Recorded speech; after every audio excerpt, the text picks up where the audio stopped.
22-year-old Benedict Allen has always been a dreamer, and he's living his biggest dream yet. He's following in his father's footsteps and becoming an adventurer. My dad was a test pilot, and it was very exciting having this glamorous father who used to fly these planes over the house. And I just assumed that one day I'd be an adventurer of some sort, just like my dad. I just wanted to be like one of those great explorers like Cook or H.M. Stanley or Livingstone.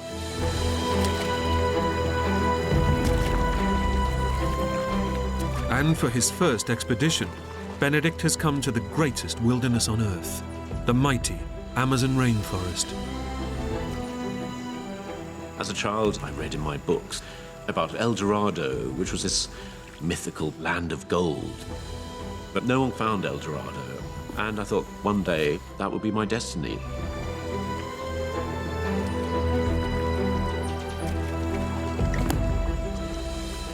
His companion for this epic journey is a stray dog he's befriended along the way. I was lonely, and that dog reminded me of my dogs at home. And I called him Cashew, which was Indian for dog. So he was simply dog to me. But he began to be more than a dog, he began to be my friend.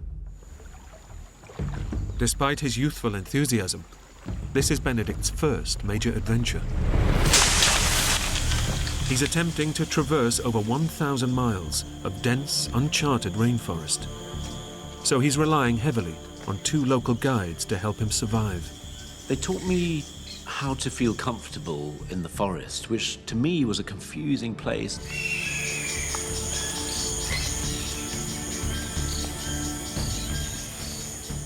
They began to show me what I could eat and what I had to avoid, how to hunt. I was utterly dependent on these 2 men and their extraordinary library of knowledge, because I knew nothing, absolutely nothing.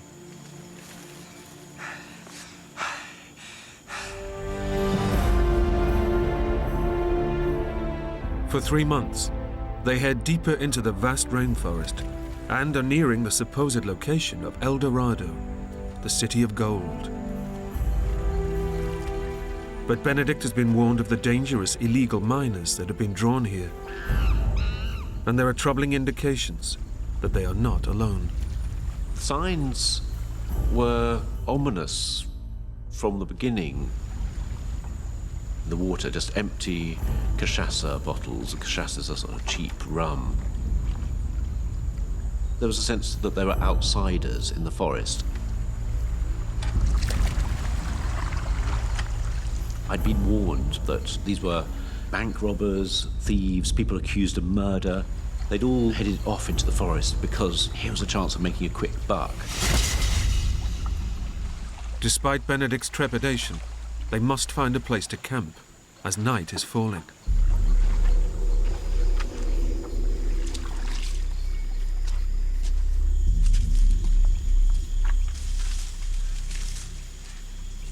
We went off through the trees, and suddenly we stumbled across this small settlement.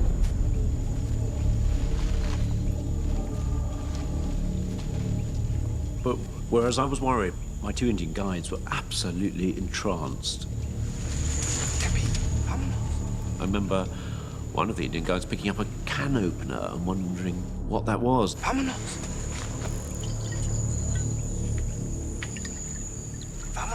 Suddenly, this character, Mendez, arrived. He was the classic gold miner. And I just felt I've got to get out of here.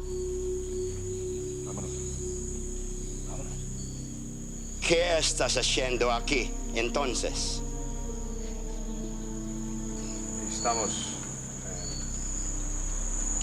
Estamos buscando El Dorado.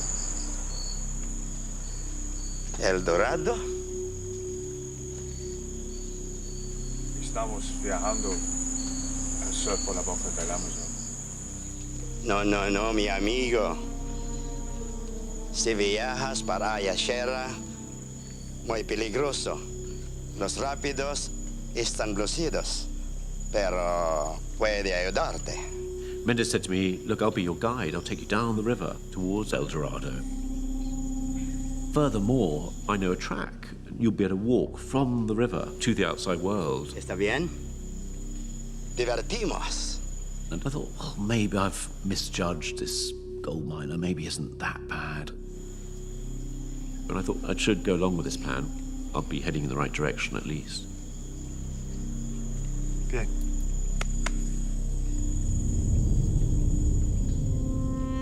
Benedict reluctantly agrees to the offer and settles down for the night.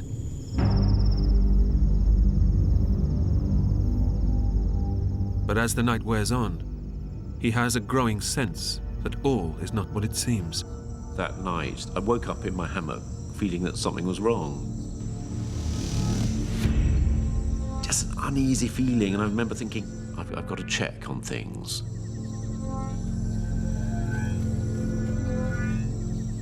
So I put on my boots, potted down to the river to see if my canoe was still there, see my supplies were there. I think effectively I was making sure that my exit was okay.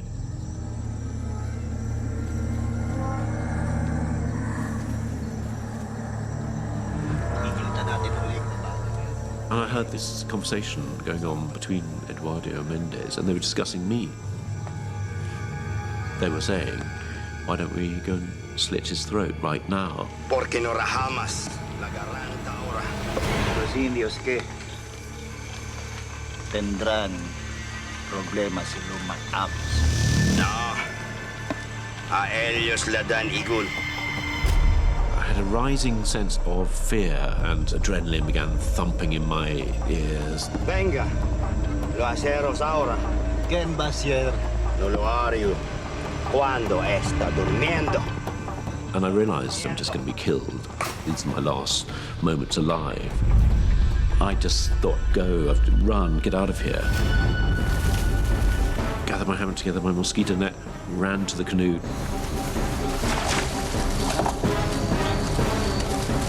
And suddenly, I was in the darkness in my canoe with my dog. And with his loyal friend Cashew, Benedict makes it away from danger. My first thought was relief. Then I had this terrible, dawning realization that I wasn't safe at all. I was surrounded by forest. It was the middle of the night, and I was very, very alone. Without his guides, Benedict is now stranded in over 2 million square miles of rainforest, with no one to show him the route out. I really was not at the end of a nightmare, but at the beginning of one. Cashew. Let's get out of here, boy. I paddled upriver for maybe an hour, and I thought, I'll just calm down, I'll just pull into the side.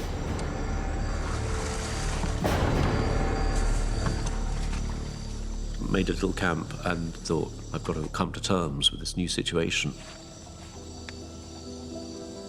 And the situation was, my childhood dreams were over. And I felt, I've got to get out of here, got to get out of here. And there was blood pounding through my head. I did not know what was out there in the forest. And I didn't know myself, really. I didn't know whether I had it in me to survive.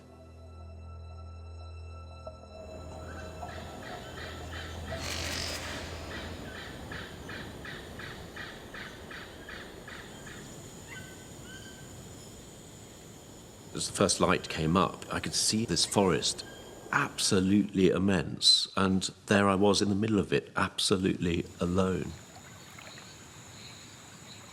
It was terrifying that first morning.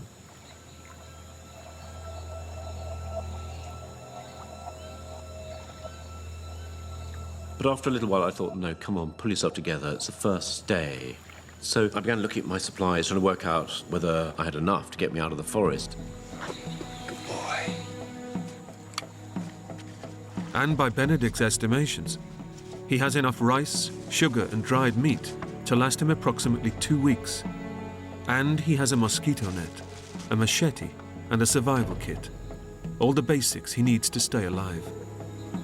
If I wanted to see my mum and dad again, I was going to have to take a chance on finding a trail out of the forest, and that's the option that seemed to be the only sensible one. But Benedict knows that searching for a route out of the forest means heading off into completely uncharted waters.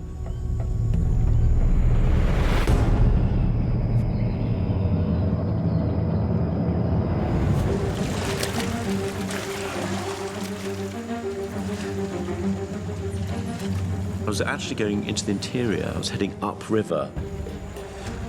So for the moment, until I found that trail, I was heading into oblivion.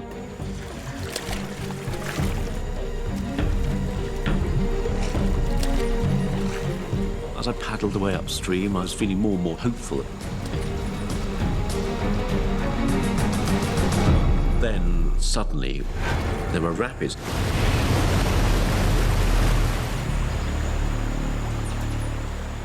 And I remember thinking, come on, Benedict, pull yourself together.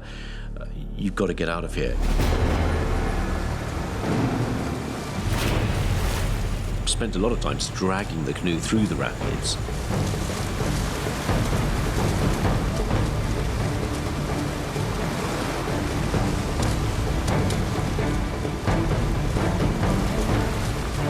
It was immensely hard work. It just seemed relentless that I was just fighting all the time, this river.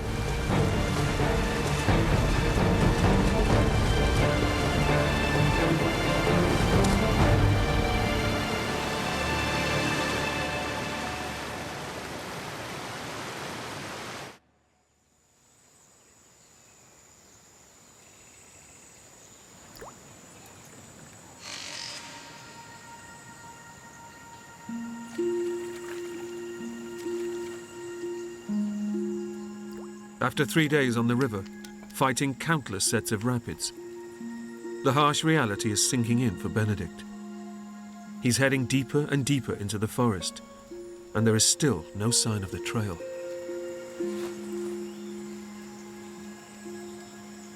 By the third day, all my early enthusiasm had drained away.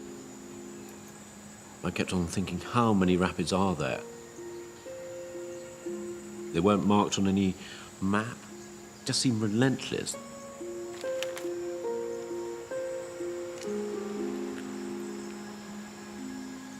Physically, I felt a wreck. My hands were in ribbons and blisters all over the place, burns from this rope.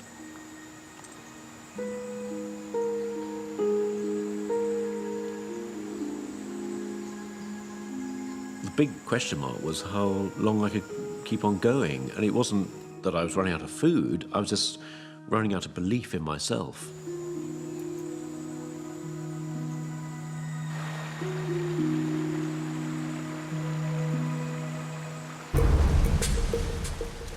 By mid-afternoon, it seems Benedict and Cashew have cleared the worst of the rapids. They can now continue to search for a way out of the forest. I remember starting to paddle my way into the clear water, but I hadn't quite got far enough. Suddenly I found the situation out of control. I started going backwards. It became absolutely terrifying. I realized that I was fighting for my survival. I had to keep this canoe upright. But then, wham! The canoe shattered with the impact. Everything now ended up in the water. The dog, the supplies, and me. It was a moment of absolute terror as I realized not only was I losing my possessions, but actually I was having to fight for my life. I was gagging on the water, trying to get my breath.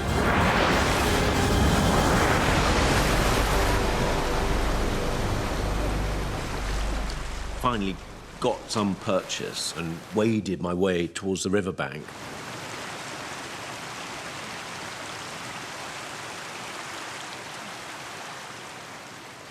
I remember just trying to take in the situation, and the situation was that I'd lost virtually everything I needed in order to survive, and lost my companionship, Cashew, the dog.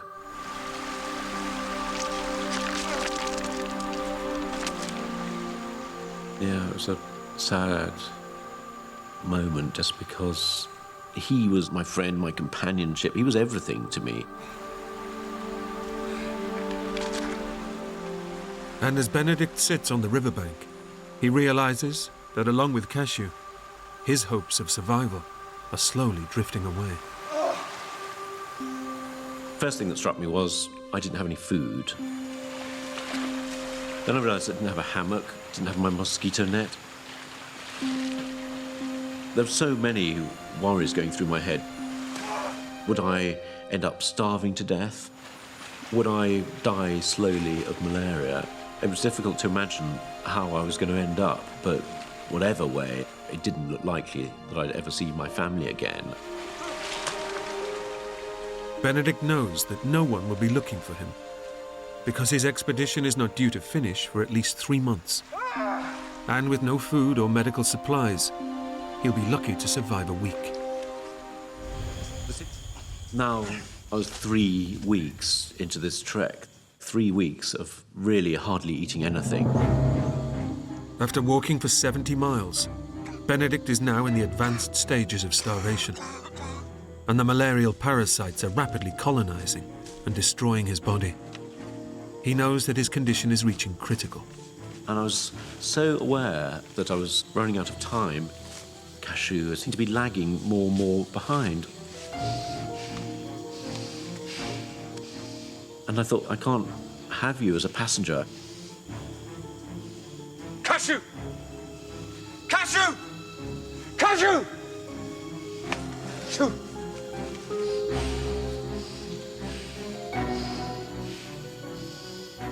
I began to think, hold on, there's all this flesh on you.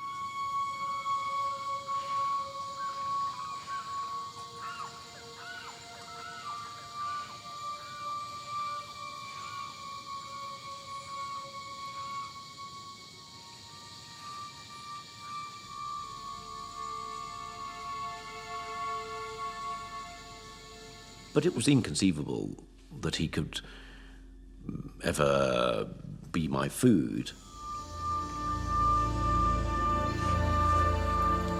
Cashew!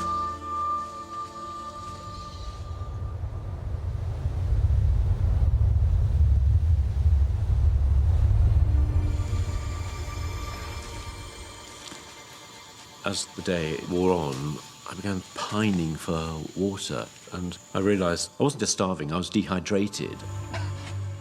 Benedict's life is now hanging in the balance. The combined effects of starvation and malaria mean that he must take on more and more fluid, but it's becoming ever harder to find. And whereas a normal person can last 3 days without water, in his condition, he won't last 24 hours. I was desperately licking leaves, I was licking stones just to get a bit of water into my system, just to sustain myself.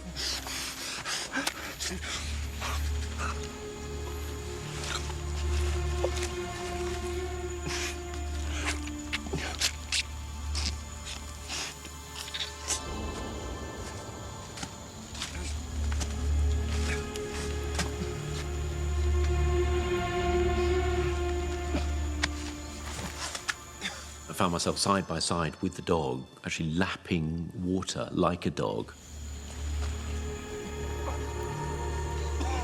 I thought the animal in me is coming out in order to persevere.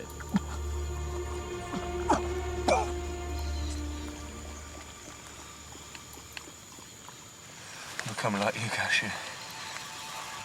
I was in a desperate state.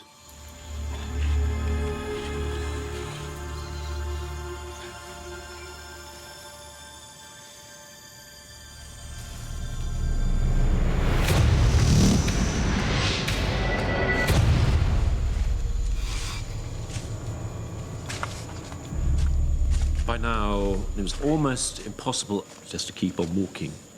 It was a real crisis point. Mentally, I had less of a grip on what was going on. Where I was, whether it was day or night, what was happening, what was in my imagination. It was very, very clear that I had less and less sense of who I was. By now, Benedict is so emaciated, and the malaria is so advanced, his brain is beginning to shut down.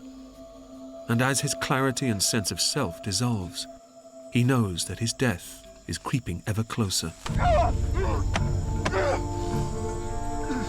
I was in blind terror, really, that these were my last sane hours. I write repeatedly, no need to die, no need to die, no need to die.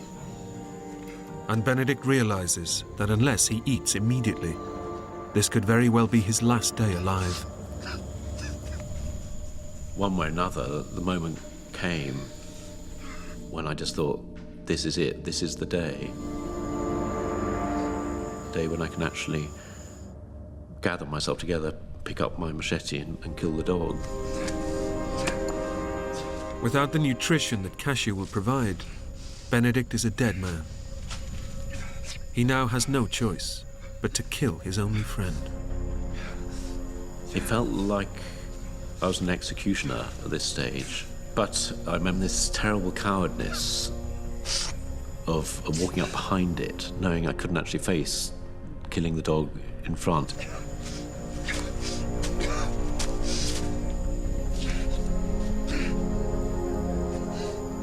I struck it a blow on the head from behind.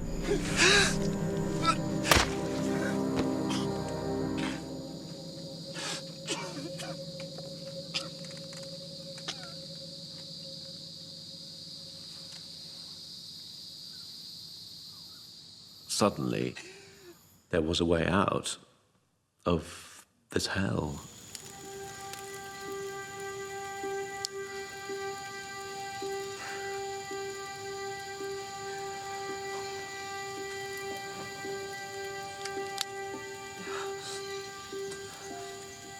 For now, I'd concentrate on the most nutritious parts, the kidneys, the liver, heart, and I put them on the fire.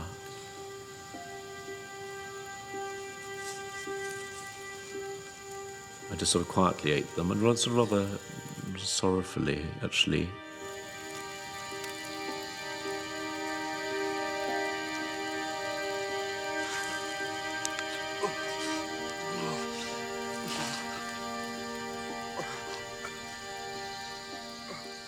But Benedict cannot ingest the meat.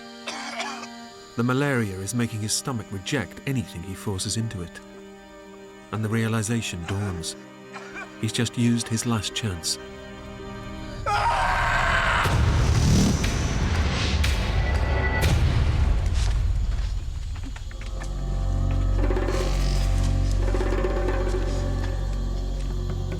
When I thought it couldn't get any worse, it did get worse. I lay on the forest floor, racked by pain. My liver, my kidneys were being attacked. I was fighting just to keep myself sane. Benedict's malaria has now reached the final and fatal stage. The parasites are aggressively multiplying and destroying his vital organs, causing his body to collapse. Within 24 hours, he will experience first coma, then death. This was the moment when it could all end very, very quickly. I had this rising sense of panic that I had to get out of the forest. I had to do whatever it took.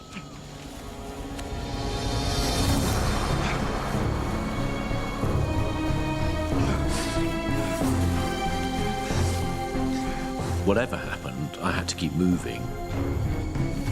Keep on putting one foot in front of the other. I kept on going, making pitiful progress, and sometimes no progress at all. Couldn't even think straight. I couldn't even see my compass. At that moment, I suddenly thought, well, I'm just never going to get out of here. It was just too big to fight, and I was losing that fight.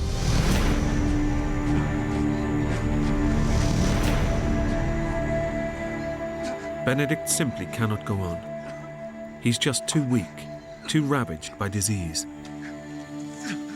It was a terribly lonely moment, thinking this is the end.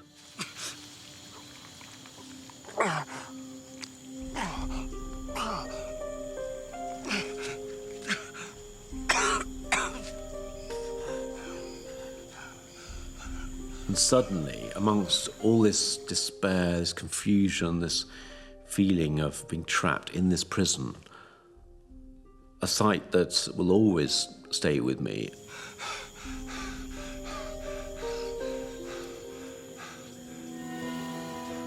I saw this cut branch.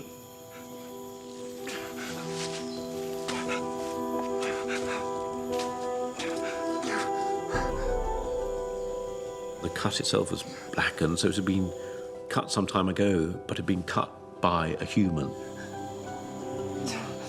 I realised there was actually quite a few of these branches. This was actually the edge of the outside world. I started investigating, and there was a trail.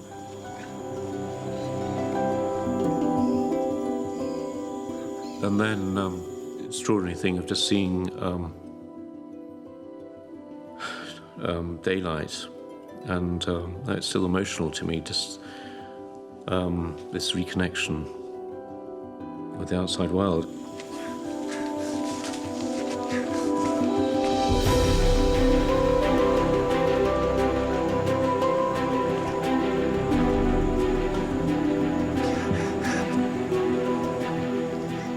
The one thing I've been looking forward to, praying for, imagining, was suddenly there, and it was absolutely overwhelming.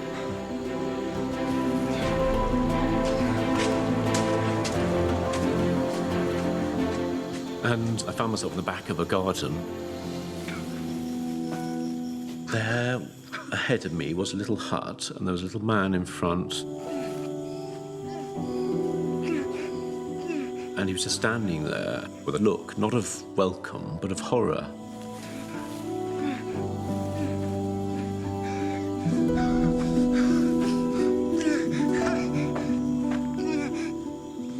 And that was my last memory.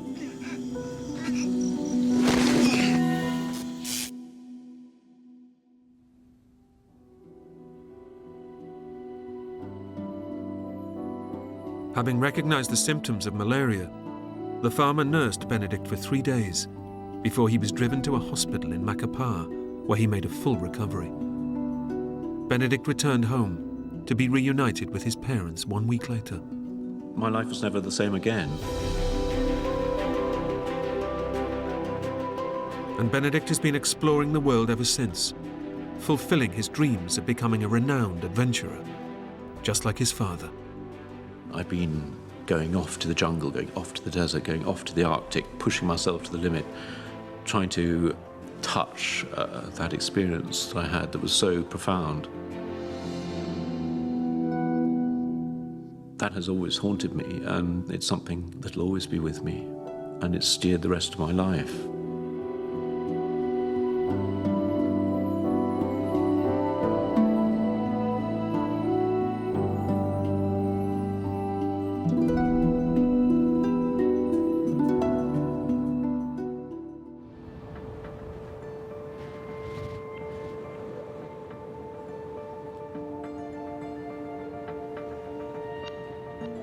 Ain't that a sight? Best friends and mountaineering partners, Jim Davidson and Mike Price, are fulfilling a dream. To climb Mount Rainier, one of the highest mountains in the US. It's gonna be a crazy, mad day. You ready? Let's do it, Jim. Let's do it, bro. The two men have been climbing together for 4 years. I first met Mike in 1986. We were both going to Colorado State University. We had a like mind and a similar love for the mountains. As Jim and Mike have scaled mountains all over the US, their friendship has grown deeper. Mike had a great deal of mountaineering experience. I looked up to him as a better climber than I, more experienced. But Mount Rainier will put their climbing partnership to the ultimate test. As they plan to scale the fearsome Liberty Ridge. I think what excited both of us was it was going to be a step up in our friendship and our partnership.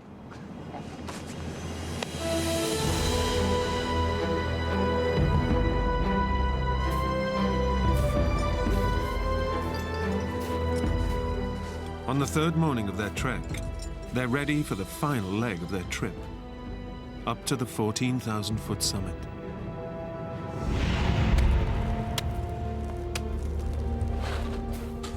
Climbing fosters very intense relationships. We experience the difficulties, we experience the rewards, and you're sharing it with one person who you like and whom you trust a great deal. For Jim, this is his toughest climbing challenge yet. But being attached to his far more experienced friend Mike means he's in safe hands. You okay, Jim? Oh, man. This is tough. Just check your balance a little. I would look at the climb and go, wow, I don't know if I can do this. It looks a little steep, a little scary. I can't do it, bro. Just come over a little. And Mike would gently push me forward. You're doing good. I thought, well, if Mike thinks I can do it, then I probably can. Mike's expert leadership means that their final push to the summit goes without a hitch. Woo. Just as I pulled myself onto the ice cap, Mike was sitting down with a big grin on it. Welcome to Liberty Cap.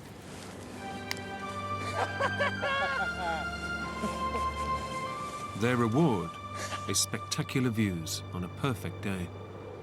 It can be a very spiritual experience where you're up there and you actually feel connected to the earth and to something even bigger.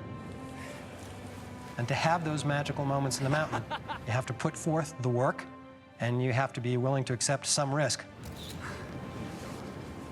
For Jim and Mike, making it to the top is the ultimate high.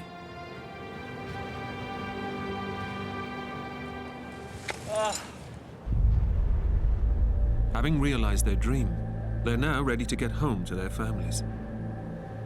But first, they face a tricky decision. The most standard descent routes are on the south side at Disappointment Cleaver. That would have worked fine for getting down, but would put us on the opposite side of the mountain from where our car was. So they decide instead that it will be much quicker to take the shorter northeast route down.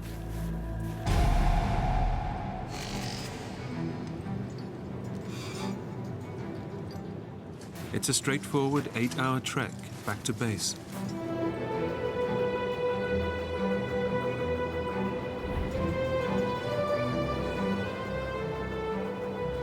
Hey, Jim. Yeah. I don't want you thinking about a nice, cool beer. Hey, you lay off.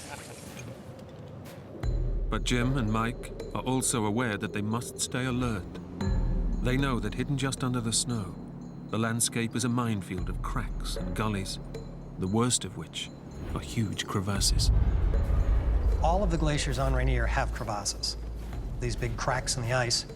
Sometimes they're open and you can see them, and sometimes they're hidden over with snow.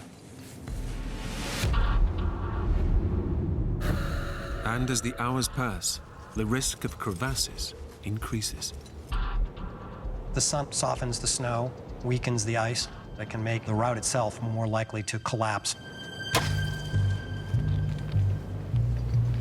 But Jim knows that being attached to his friend by a rope means that if he does fall, Mike will dig in and use his body weight to save him. They're literally holding your life in their hands. All right. It's a little deeper here. Okay. And that creates a very intense bond and a very intense friendship.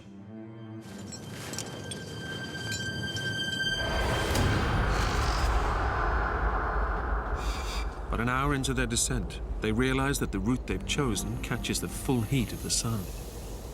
As we descended down, we started getting hot very quickly, and we could feel the sun beating down on us. As the temperature rises, the surface snow is now weakening all around them. fast. Okay.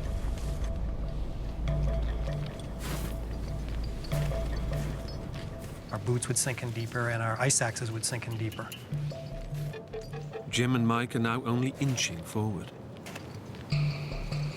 Baby steps, Jim. Will do.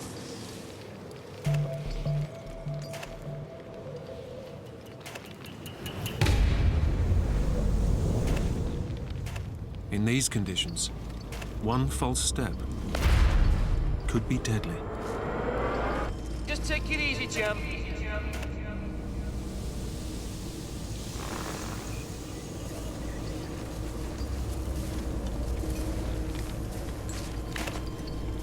And all of a sudden, I sensed something.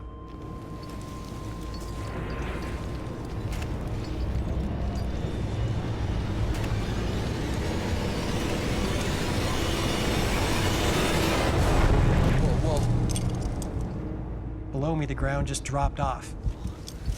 We got a big crevasse here, buddy. We're not going this way. Okay, Jim, take it easy. Let's try going left a little, okay?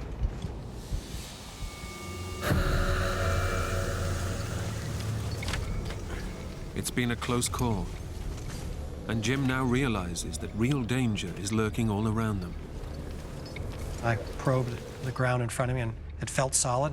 Take it easy now, Jim. Yeah, we're good. And I stepped forward and sank up to my ankle in the snow. Whoa!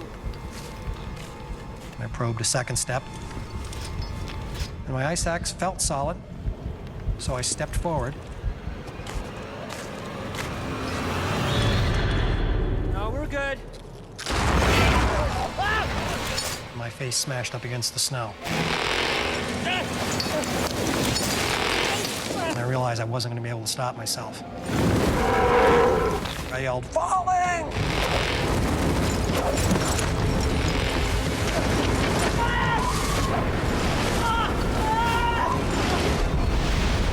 I swung my arms and legs around in the darkness. And I realized this is a big crevasse. If Mike can't get a grip in the slushy snow, then nothing can stop them both plunging to their deaths.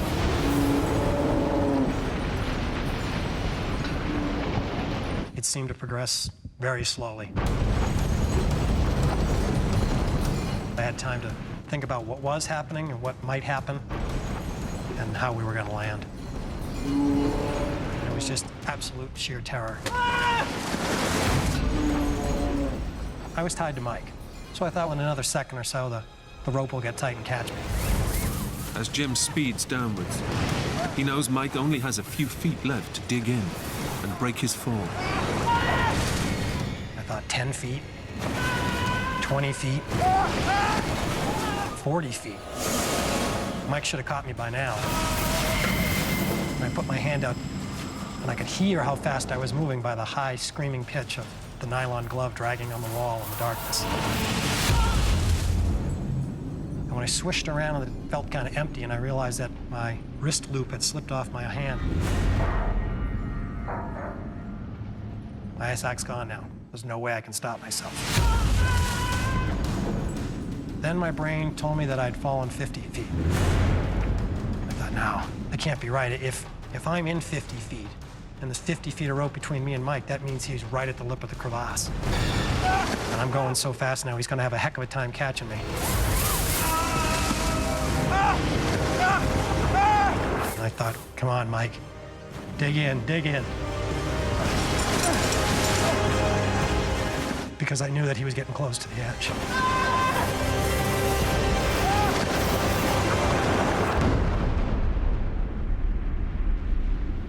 I felt the rope jerk once and then go slack.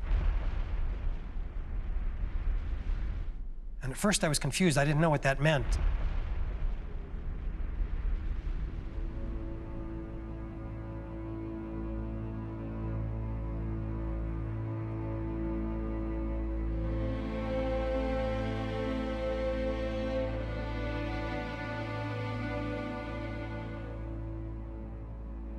It was a sense of helplessness and sort of a soft sense of sadness, like, well, now there's literally nothing we can do.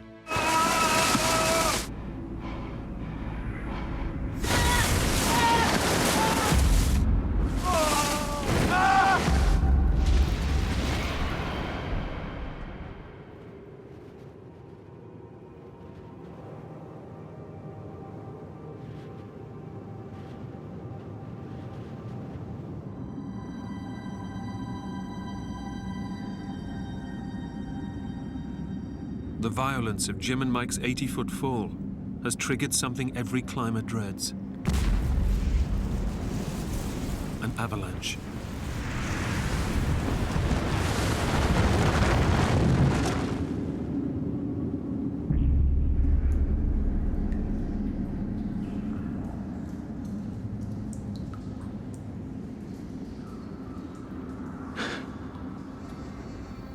I was stunned for a second or two. Jim is completely trapped and is unable to move. I could feel the weight pushing down on my body. I can't believe it. I survived that fall, and now I'm buried alive. He has only a tiny pocket of air around him and will suffocate in minutes. You really can't control the fear. It just surges up. I couldn't see that I was going to be able to get out of the snow. I was probably felt truly helpless at that point. Now I just have to sit here and wait for the end of my life when my oxygen runs out. In desperation, he summons every last atom of strength to try and find a way out. I try to focus all my mental power and physical power on just my right hand.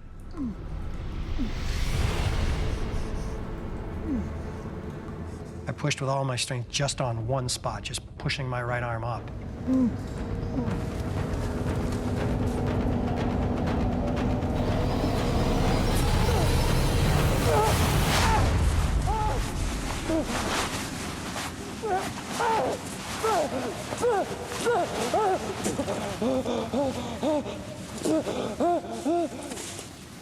Jim has survived, but there's no sign of Mike. Mike! Say something, buddy! I heard Mike answer back. I heard him nearby. And what I heard was a groan. Mike? Mike! I knew that he was hurt, and he was hurt bad. With no one to break his fall, Mike has suffered the full force of the 80-foot drop.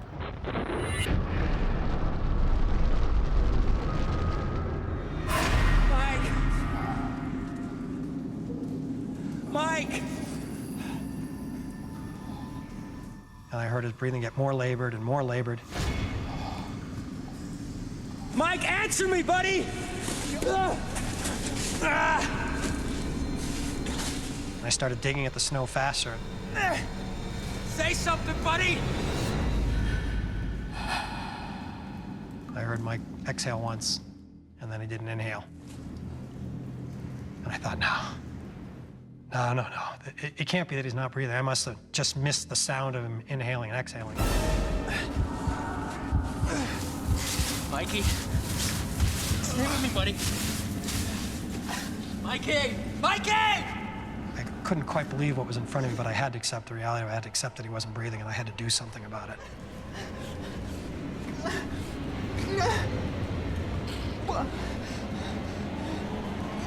Stay with me, buddy! Mike!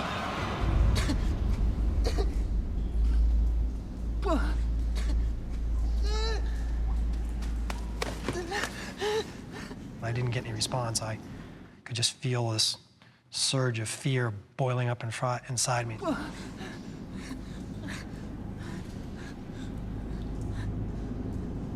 I did one more check of the pulse in his wrist and his neck and looked for breathing signs, and I saw none. No. Come on, buddy, wake up. We're getting out of here. Come on, Mike! God damn you!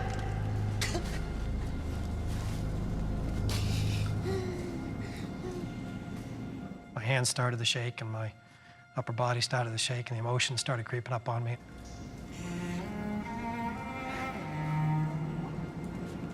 After 4 years and hundreds of hours climbing together, Jim has just lost his closest friend. I just slumped my head against his chest and I could feel the tears welling up in my eyes that my friend was gone.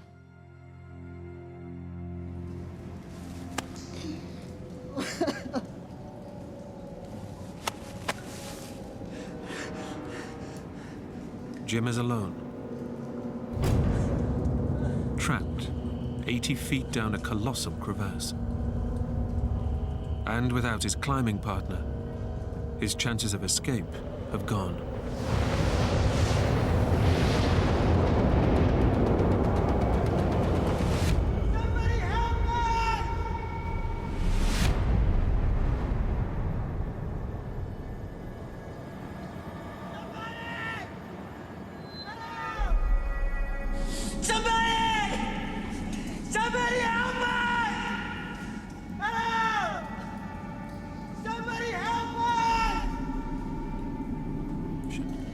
He must switch to a different climbing technique, aid climbing. Aid climbing on ice screws is rarely, if ever, done, and I had never done it. I never met anybody that had done it. Aid climbing involves hanging loops of rope from a wall screw and using them as footholds. Jim knows the theory of it, but it's a world away from actually doing it. It's brutally physically demanding. He's already exhausted and faces scaling 60 feet and an overhang with this untried method. Worse still, he hasn't got the right gear. He must improvise with just a few lengths of nylon and 5 ice screws. Very awkward, very pathetic substitute, but it's all I had. If Jim is to make it out alive, he must now use everything that Mike has ever taught him. I was now climbing like ice steeper than I ever had in my life.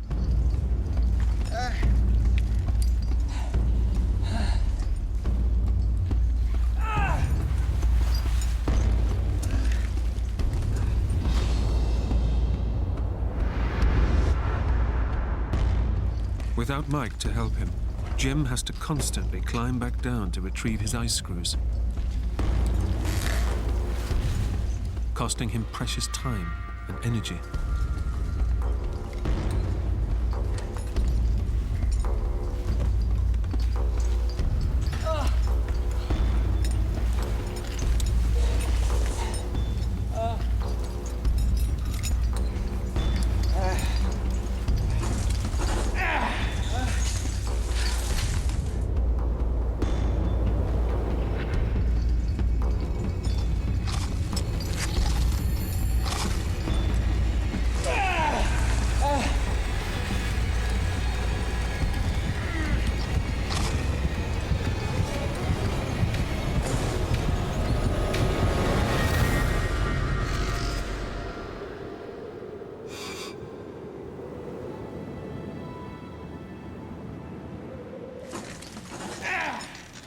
After hours of grueling climbing, Jim is within touching distance of his last great obstacle, the overhang.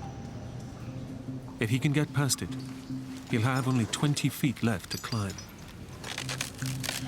But he's beginning to realize that he may be on his last reserves of energy. I was physically winding down, and I could see myself moving slower and slower. At this point, I think my body was kind of grinding to a halt. Jim's loneliness, exhaustion, and despair are finally too much for him. I was starting to feel so beat up physically and psychologically, I wasn't sure that I was going to last long enough.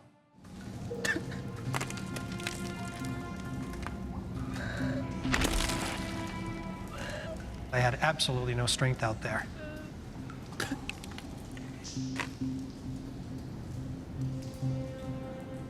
Jim has lost a mountaineer's most powerful tool, his self-belief. And I started thinking about Mike.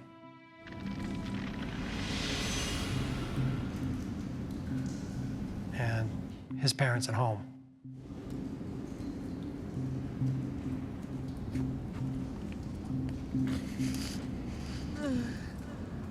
all I could do was get out of here and let them know what happened to him.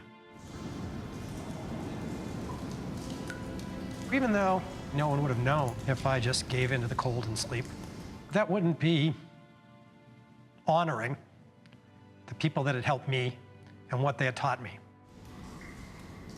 Mike teaching me to always give your best for the partnership. You don't give up just because it's hard. You stick with it. Jim knows he must find the strength for one final push to the top.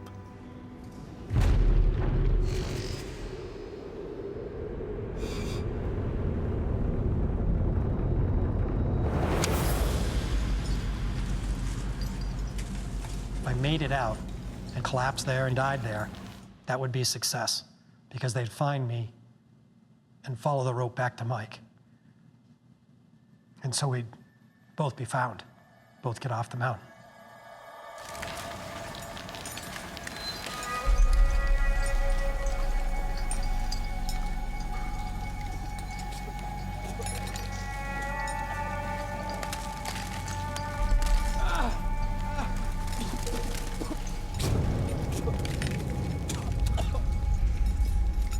And I watched the spit drool down a little bit, and the blood froze in place on the wall.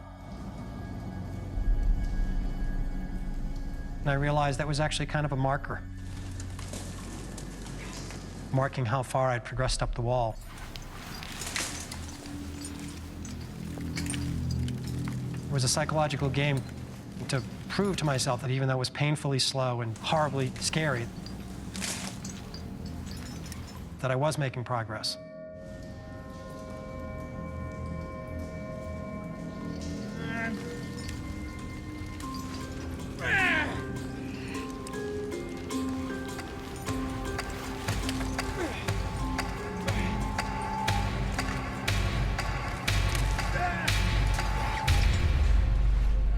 After 65 feet and hours of hell, Jim's made it to the overhang. It's the only thing standing between him and the lip of the crevasse. I knew I was close. But to get past it and get out alive, he must risk everything. Now I had a severe problem. I couldn't reach past the lip. I can't do it, bro.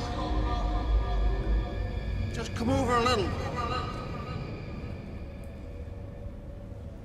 And I thought, I have to do it. I've got no choice. Jim's only option is to try to haul himself over the edge of the overhang. If he makes one single mistake, he'll fall to his death.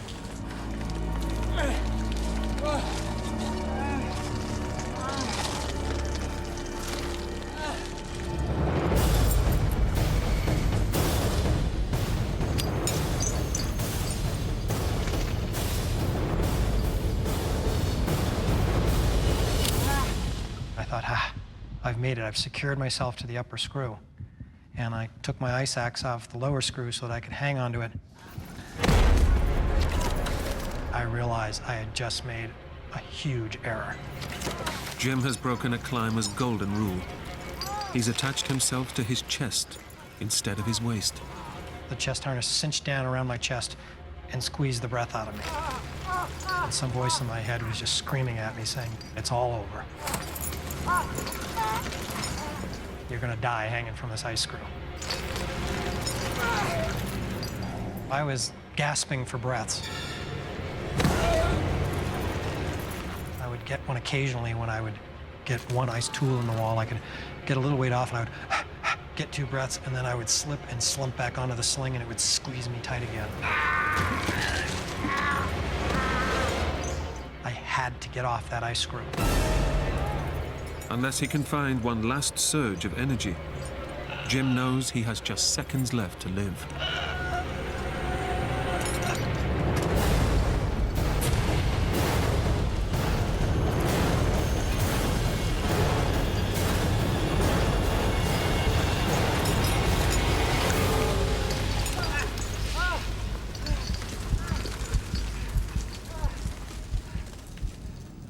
And when I looked back down at our ledge, some 60 feet below me now.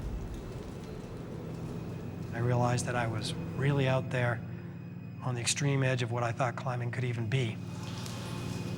Finally, having achieved what seemed impossible just a matter of hours ago, Jim knows he has only 20 feet to the top and escape. But I was so utterly exhausted from everything I'd done. I questioned if I was going to be able to have the strength to make that final run to the surface. But the last few minutes of daylight are disappearing fast. With temperatures inside the crevasse now dropping dramatically, Jim is desperate to end his ordeal as quickly as possible. I thought, wow, if I can free climb, I can free climb 15 or 20 feet in just a minute. I'll be out of here in just 1 minute. And I started to get very energized by it, very attracted to the idea that with just 1 minute of energy, 1 minute of effort, I would be out.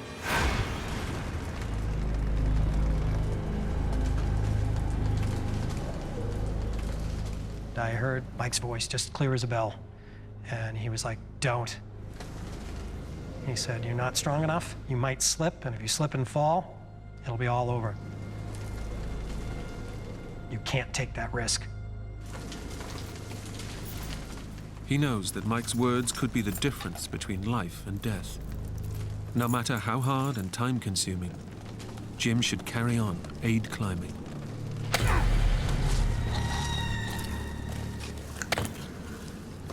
I couldn't hold the ice axe up anymore. That 1 or 2 pound ice axe became too much for me to bear.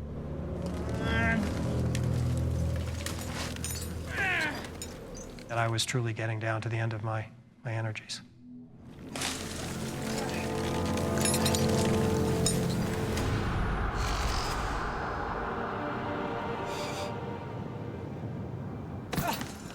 After more than 5 hours and 80 grueling feet, Jim reaches the surface. But unless he can get a firm grip on the treacherously thin snow, he could easily slide back into the crevasse.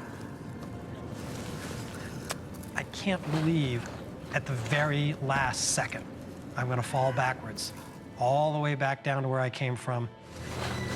I can't believe it's going to end like this. And this emotional voice in my mind was like screaming, do something. And this voice was pretty confident, said, just lunge.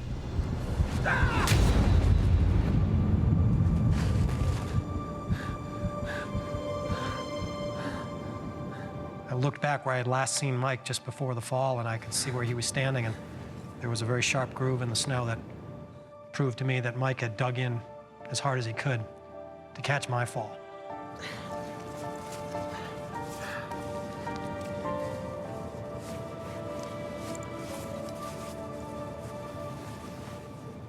And then I untied from the rope. By finally untying the rope that connects him to Mike, Jim knows that he has fulfilled his duty to his best friend. And Mike's family will be able to take his body home.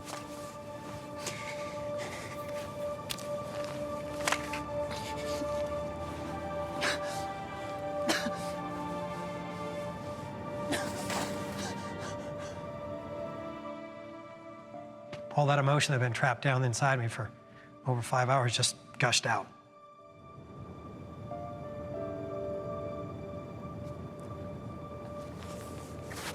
And I just said out loud once, I'm alive. Hello! Jim's cries for help are finally heard by 2 park rangers and some volunteers. That's when I knew that I had been seen. I'm up here! And that help was on its way. Mike Price's body was recovered the following day. And, thanks to him, Jim survived with only minor injuries. But before returning home to his wife, he had one last thing he had to do. The last day when Mike and I were climbing together, we talked about coming off the mountain, maybe having a big steak and buying a couple beers. So I went into the bar,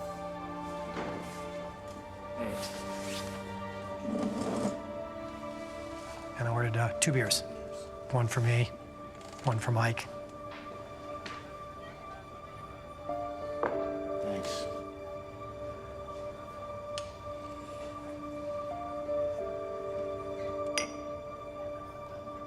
And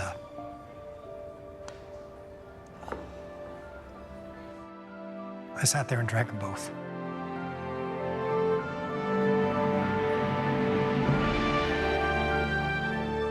Since the accident, Jim's never lost his love of the mountains. He now teaches new climbers to respect the power of nature. And each year, on June the 21st, Jim makes a special climb to celebrate the life and times he and his friend spent in the mountains.